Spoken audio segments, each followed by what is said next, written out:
오늘 우리에게 주신 하나님의 말씀은 누가복음 5장 27절부터 39절까지의 말씀입니다. 27절부터 오늘은 32절까지만 봉독하겠습니다.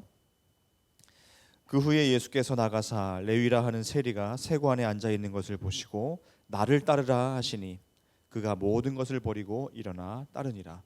레위가 예수를 위하여 자기 집에서 큰 잔치를 하니 세리와 다른 사람이 많이 함께 앉아 있는지라. 바리새인과 그들의 서기관들이 그 제자들을 비방하여 이르되 너희가 어찌하여 세리와 죄인과 함께 먹고 마시느냐. 예수께서 대답하여 이르시되 건강한 자에게는 의사가 쓸데없고 병든 자에게라야 쓸데있나니 내가 의인을 부르러 온 것이 아니요 죄인을 불러 회개시키러 왔노라. 아멘. 우리 교회는 올 2021년을 어라이즈 KCPC라는 비전을 가지고 힘차게 새해를 시작했습니다. 어라이즈, 우리가 일어나기 위해서는 지금 내 삶에서 주저앉아 있는 부분이 어디 있는지 돌아보는 것이 필요합니다. 하나님과의 관계가 주저앉아 있다면 그 부분이 일어나야 되겠고, 말씀 생활이 주저앉아 있다면 그 말씀 생활이 일어나야 되겠습니다. 기도 생활이 주저앉아 있다면 그 기도가 일어나야 되고, 우리 가정이 주저앉아 있다면 가정이 일어나야 하고, 내 인격이 주저앉아 있다면 그것이 일어나야 합니다. 내 신앙이 주저앉아 있어 일어나야 합니다. 오늘 우리는 주저앉아 있다가 어라이즈하여 예수 그리스도의 제자가 된 세리 마태를 살펴보려고 합니다. 우리는 제자도라고 하죠. 제자도는 예수 그리스도의 제자의 길, 제자로서의 마땅한 도리를 가리켜서 우리는 제자도라고 합니다. 이 제자도의 개념과 어라이즈의 이 개념을 합해서 일어나는 제자도라는 이름을 한번 붙여보았습니다. 일어나는 제자도. 오늘 그 일어나는 제자도의 원리를 오늘 본문을 통해서 몇 가지 한번 같이 살펴보고자 합니다. 오늘 본문은 세관에 앉아서 세금을 걷는 일을 하고 있던 세리 레위를 소개하고 있습니다. 세관에 앉아 있던 세리 레위. 이 레위가 마태복음의 저자인 마태이죠. 예수님께서 이 레위를 보시고 말씀하십니다. 나를 따르라. 이때 레위는 이렇게 반응합니다. 28절에 그가 모든 것을 버리고 일어나 따르니라. 세관에 앉아있던 레위는 일어납니다. 그리고 예수님을 따릅니다. 여기서 일어나는 제자도의 첫 번째 원리가 있는데 예수님을 만나는 것입니다. 마태의 직업은 세리, 즉 텍스 컬렉터였습니다. 세리는 당시에 아주 경멸받고 그 천대당하던 사회 계층이었습니다. 그 당시 사회에서 세금은 이 세리를 통해서 헤롯에게로 가고 헤롯을 통해서 로마 황제로 들어갔습니다. 그 과정에서 이 세리는 마치 매국노와 같은 그런 취급을 당했습니다. 그처럼 세리는 천대받고 경멸당하던 사회의 계층이었습니다. 그래서 예수님께서 항상 죄인과 세리를 같이 언급하시지 않습니까? 당시의 세리들이 얼마나 이 죄인 취급을 받았는지 알 수 있는 대목입니다. 이 세리 마태의 마음은 늘 공허했습니다. 늘 그에게는 만족감이 없었습니다. 돈은 좀 벌었겠지요. 그러나 그 돈이 마태를 만족시키지 못했습니다. 그는 늘 부족했습니다. 늘 공허했습니다. 돈은 계속 들어왔지만, 이래저래 챙기는 돈들이 많이 있었지만 그것들이 마태를 만족시킬 수 없었습니다. 사람들이 그를 온전한 눈으로 보지 못했습니다. 어디를 가도 인정받지 못했습니다.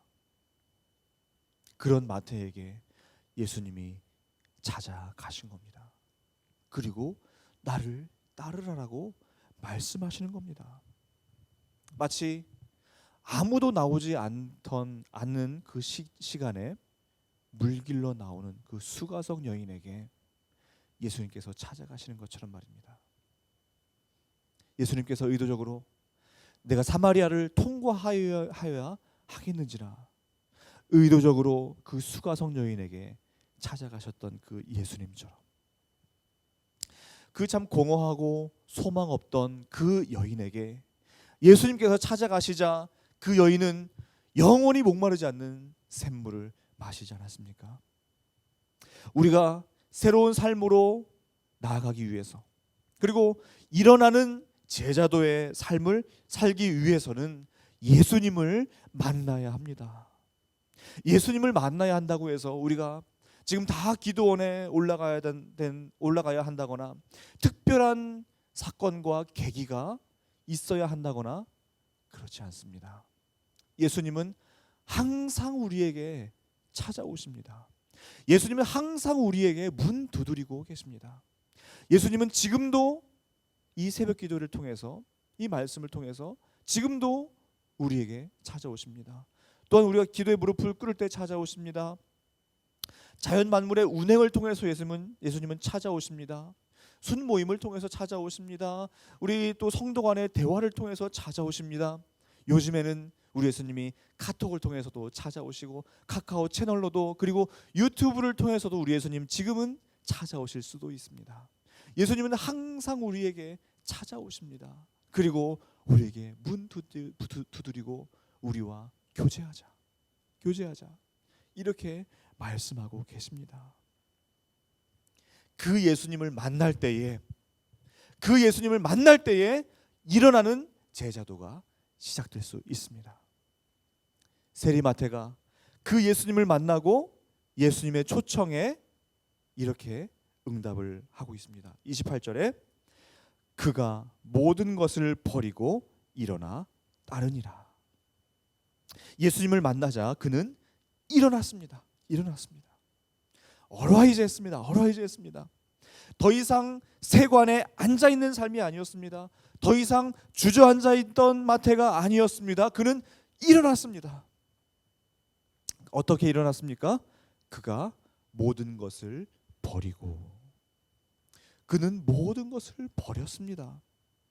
오늘 본문 앞에서 예수님께서 베드로와 야고보와 요한을 부르시는 장면이 있습니다. 예수님께서 베드로와 야고보와 요한을 부르셨을 때에 그들이 어떻게 응답했습니까? 11절에 그들은 이렇게 반응합니다. 그들이 베드를 육지에 대고 모든 것을 버려두고 예수를 따르니라. 누가복음 14장 33절에서 예수님은 또한 이렇게 말씀하십니다. 이와 같이 너희 중에 누구든지 자기의 소유를 버리지 아니하면 능히 내 제자가 되지 못하리라. 여기에 일어나는 제자도의 두 번째 원리가 있습니다. 그것은 바로 버리는 것입니다. 마태에게 있어서 그 세금 가방은 버릴 수 없는 것이었습니다. 사실 물론 그에게는 이것을 좀 버리고 싶을 때도 있습니다. 그러나 그것 버리면 그냥 어떻게 살아갑니까? 버릴 수 없었습니다. 베드로와 야고보와 요한에게 있어서 그 그물은 그의 모든 것입니다. 생명줄입니다. 삶의 생계의 수단이었습니다. 그런데 그것을 버렸습니다. 이것만큼은 놓을 수 없다고 생각하는 것 있습니다. 그러나 그것이 예수 제자의 길에 방해가 된다면 그것은 버려야 할 것들입니다. 내 삶의 무거운 것들, 거추장스러운 것들, 예수 제자의 길을 걸어가는 데 있어서 방해가 되는 것들은 버리는 것이 일어나는 제자도의 원리입니다. 아까 수가성 여인 말씀드렸죠. 이 수가성 여인이 예수님을 만나고 영원히 목마르지 않는 그 샘물을 경험하게 되자 그의 반응이 어땠습니까? 물동이를 버려두고 동네로 내려가니라. 이 수가성 여인에게 이 물동이는 그의 그 육신의 목마름을 채워주는 유일한 도구였습니다. 날마다 그는 이 정오 때마다 그 물동이를 들고 우물에 찾아왔습니다. 그러나 그녀가 예수님을 만나자 물동이를 버려두고 또한 동네로 한 번도 내려갈 수가 없었던 그 참 사람들에게 무시받고 멸시받고 천대받던 그 여인이 동네로 내려갈 수 있게 된 것입니다. 복음서에서 소개되고 있는 부자 청년과 참 대조가 되는 모습이죠. 이 부자 청년은 영생에 대해서 예수님께 질문을 하게 되죠. 그때 예수님께서 뭐라고 말씀하십니까? 가서 내게 있는 모든 것을 다 팔아서 가난한 자들에게 주라. 그리고 와서 나를 따르라. 그때 이 부자 청년이 어떻게 했습니까? 근심하며 돌아가니라. 재물을 버려두고 예수를 따르니라 라고 했으면 얼마나 좋아하겠습니까? 그러나 그렇지 않았습니다. 근심하며 돌아갔어요. 그는 버리지 못했고 예수를 따르지 못했습니다. 예수님을 따르기 위해서 버려야 할 것들이 있습니다. 재물을 꼭 버리라는 것은 아닙니다. 그러나 이 재물이 예수님을 따르는 데 있어서 방해가 된다면 그 재물은 버려야 할 것입니다. 예수님을 따르기 위해서 버려야 할 것들이 있고 또한 예수님을 따르다 보면 자연히 버려지는 것들이 있습니다. 그것들과는 자연히 이별을 하고 정리를 해야 합니다. 지금 나에게 있는 것들 중에서 예수님을 따르는 데 있어서 방해가 되고 있는 것들, 예수님을 따르는데 집중을 하지 못하게 하는 것들, 너무나 무거운 짐으로 인하여 일어나지 못하게 하는 것들, 그것들이 있으면 내려놓으시기를 바랍니다. 우리가 지난 특세 때 은혜 받은 것 중에서 내려놓음은 상실이 아니라 맡김이다 라고 우리가 은혜 받았죠. 내 것을 내려놓으면 그것이 잃어버리는 것이 아니라 하나님께 맡겨드리는 것이고 하나님께서 하나님의 방법으로 더 놀랍게 채워주시는 것입니다. 자, 그리고 이제 일어났다면 무엇을 해야 합니까? 여기에 일어나는 제자도의 세 번째 원리가 있습니다. 일어났으면 예수를 따라야 합니다. 아까 28절에 그가 모든 것을 버리고 일어나 따르니라. 이 세리마태는 예수님을 따르는 삶으로 옮겨갔습니다. 이제 예수님을 위한 제자의 삶이 시작된 것입니다. 일어났으면 그리고 버렸으면 이제는 예수님을 따르는 삶으로 나아가야 합니다. 따른다는 것은 방향이 바뀌어졌다는 사실, 의미입니다. 나를 위한 인생의 삶의 방향에서 예수님을 향한 삶으로 방향이 바뀐 것입니다. 따른다는 것은 주인이 바뀌었다는 의미입니다. 내 삶의 주인이 나였다가 내 삶의 주인이 예수 그리스도로 바뀐 것입니다. 따른다는 것은 정체성이 바뀌어졌다는 의미입니다. 세상의 정체성이 아니라 하나님 나라의 정체성으로 바뀌었다는 그러한 의미입니다. 우리를 위해서 새 생명 주신 그 예수 그리스도에게로 방향과 정체성과 주인의 자리를 내어 드리시기를 간절히 소망합니다. 마지막으로 일어나는 제자도는 앉은 자리에 다시 앉는 것이 아니라 옮겨가는 그러한 삶입니다. 어라이즈, 일어났습니다. 일어났으면 다시는 그 앉은 자리에 더 이상 다시 앉으면 안 된다는 의미입니다. 일어났으면 한 발짝이라도 나아가야 하는 것입니다. 내 있던 자리는 버려야 할 자리요, 수정해야 될 그러한 자리입니다. 예수님께서 36절부터 비유를 하나 말씀하시죠. 새 옷에서 한 조각을 찢어서 낡은 옷에 붙이는 자가 없다. 만일 그렇게 되면 새 옷도 못 쓰게 되고 또 그 새 옷에서 찢은 조각이 낡은 조각에도 어울리지 않는다는 옷의 비유를 예수님께서 말씀하고 계십니다. 그러면서 새 포도주를 낡은 가죽 부대에 넣는 자가 없다.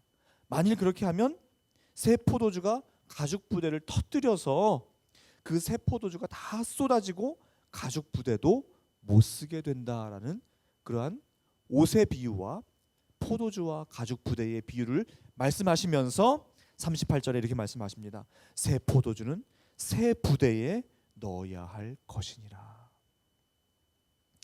자, 어라이즈, 일어났습니다.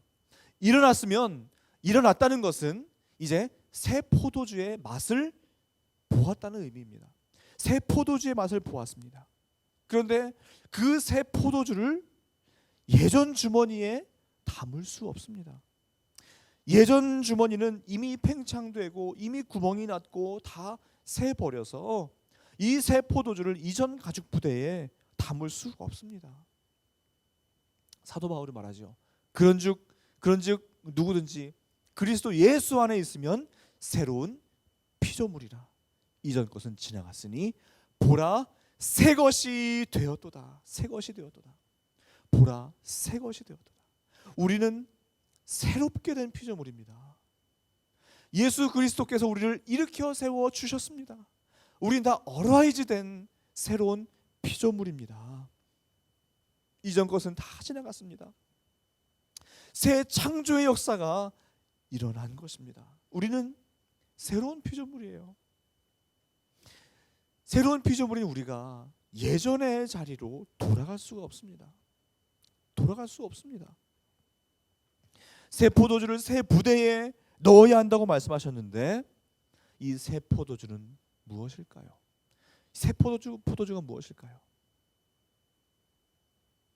아까 사도 바울이 말한 것처럼 그런즉 누구든지 그리스도 예수 안에 있으면 새로운 피조물이라. 그리스도 예수 안에 있으면 그리스도 예수 그리스도가 새 가죽 부대입니다. 새 포도주를 넣은 그 새 가죽 부대입니다. 우리는 그 예수 그리스도 안으로 들어가야 하는 것입니다. 이전에 죄악된 모습, 이전의 나의 모습이 아니라 이제는 예수 그리스도 안에 거기에 우리를 담아야 합니다. 우리는 이제 예수 그리스도 안에 담겨야 하는 새로운 피조물인 것입니다.